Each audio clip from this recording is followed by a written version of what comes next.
In this video, we're going to take a dull photo and using layer masks and colour adjustments and a few other effects, we're going to take it from a photograph that's lacking colour to make it a nice, bright and reflective image. Here I have a lady standing at the end of a dock. She's looking out over the ocean and the sky is very grey. I want to make this picture nice and sunny. It's going to look like this after we've finished. To achieve this effect, we need two files. The original image of the lady looking out over the ocean and an image of a seashore.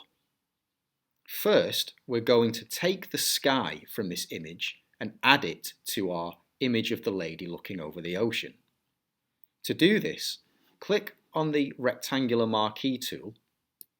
Make sure the rectangle is selected by clicking and holding over the tool, and then drag a box from the corner of the image, and you can click on the grey background if needed. Drag a box that cuts the sky away from the ocean itself. You can leave a small line like I have to make sure I don't get any of the ocean. Release the mouse or trackpad button and we can copy by clicking Edit, Copy. We can copy the piece of the image that we've selected. Now, go to the image of the lady looking over the ocean and click Edit, Paste. Use the selection tool or the move tool to click on the image of the sky and move it up towards the top of your image. Make sure that you can't see any of the original sky from your image. All we want to be able to see is the nice blue sky from the image we've just copied over.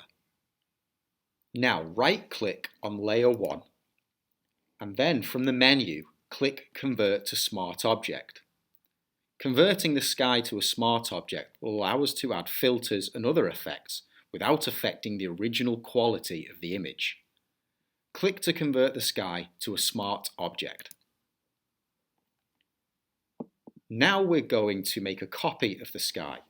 Right-click on Layer 1 and select Duplicate Layer.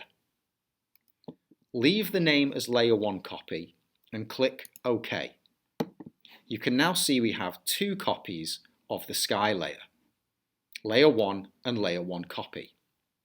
Make sure Layer 1 Copy is highlighted in light grey, and then click Edit, Transform, Flip Vertical. This will create an upside down copy of the sky. Click Flip Vertical. Now, make sure you have the Move tool selected and then click on the sky and drag it towards the bottom of the screen until the sky looks reflected. You'll feel the image lock into place when this is done, and you can see the two pink lines on my screen showing the image is aligned. When you've done that, you can release the mouse or trackpad button. Don't worry about the small visible line, as we will remove this later. We're now going to add some effects to the upside down portion of the sky to create the illusion of water. To do this, we're going to use filters, the same type that you would use when you're uploading photos to Instagram and other things like that. Click Filter and then select Blur, Gaussian Blur. The filter effect options box will appear. Change the radius of the blur to about 8.5. You can see if I move the slider left and right, the blur changes depending on the number in the box. The larger the radius, the more the blur becomes visible. Make sure that you've changed it to something reasonable. So we're going to change it to about 8.5. When you've done that, click OK. Now click Filter, Blur, and add a motion blur. You can move the slider and change the blur setting on this to make it more or less blurred. In the distance, you want it to show a blur of about 50 pixels, and then click OK. Now, use the Move tool to drag the upside down portion of the screen upwards until we've hidden the gap. When you're ready and happy with the positioning, you can release the mouse or trackpad button. The small gap showing the image in the background layer has now disappeared. We now need to group both of the sky layers. To do this, Layer 1 copy is already selected, as you can see it's highlighted in light grey. Press the Shift key on your keyboard and click on the Layer 1, and you can see they're now both highlighted in grey. We're going to group these by clicking Layer, Group Layers. Click Group Layers and you will see that a group of layers has now been created in the Layer panel. If I click on the small arrow next to the folder, I can expand this group and see what's inside. Click on the eye icon next to the Group 1 layer to hide the sky for now. Now, with both sky layers hidden, click on the background layer. Look to the top of the Layers panel and you will see three options: Layers, Channels and Paths. Click on Channels and you will see different options: RGB, which stands for red, green and blue, and then red, green and blue individually. Each one of these layers contains all of the colour information for the image. The red contains the red colour information, green contains green colour information, and so on. Press the Command key, and with that held down, click once on the red. This will select all of the whites in the red colour section. Now, go back to Layers and make Group 1 visible again. You can now see we have a portion of the background which has been selected and it's spilling through over the images of the sky. Click on Group 1 and highlight the Group 1 layer. Then click Layer and we're going to add a mask. Scroll down to Layer Mask and select Reveal Selection. We can now see through the mask and the background is now visible through the portions of sky. If you look at the dock, you can see it's coming through the image of the sky.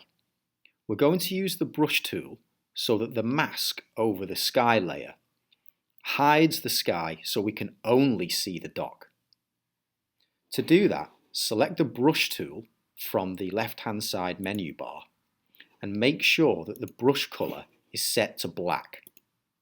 Remember that black hides anything that's below the mask itself. Click OK, and then you can change your brush to a size that you're comfortable using. So I'll use about a size 60 brush and a hardness of 0%. Now I can start to apply the mask over the sky that is over the actual dock itself. You can see as I move the brush tool around the dock, I'm now hiding elements of the sky. A large section of the sky is now disappearing and the dock is a lot more visible. You might need to resize the brush to do the tyres and the other parts.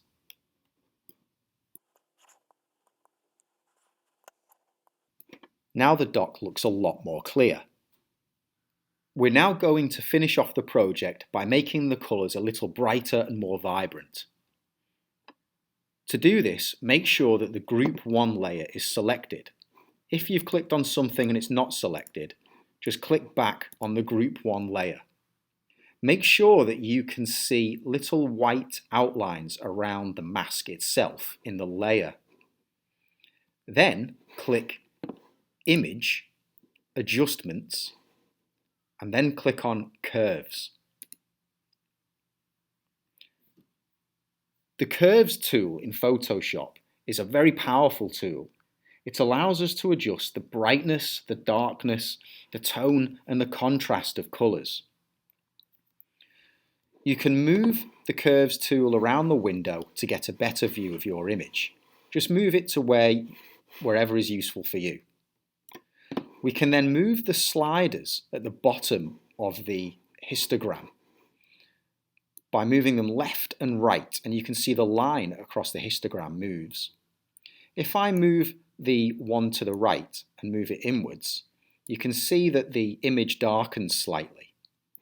If I move the white slider to the left, so I move it inwards over the histogram, it brightens the image slightly, and everything has become more vibrant all of a sudden. I can also click on the chart until I see a crosshair where the white line is, and I can move the line around to adjust the colours. The higher the line, the more vibrant and bright the image becomes, and the lower the line, the darker it becomes, and we can't really see the sky at all now. I'm going to drag the line up slightly above where it was, and now I'm very happy because the image is nice and bright and vibrant, and I'm happy with the way this looks. Once you're happy with the way your image looks, you can click OK to apply your change. Once you've done that, you've finished the activity. You can now save your project by clicking File, Save As, give it a name, so I can call this Sunset, and if you save it as a PSD file on your computer, you can come back to it later and make further adjustments.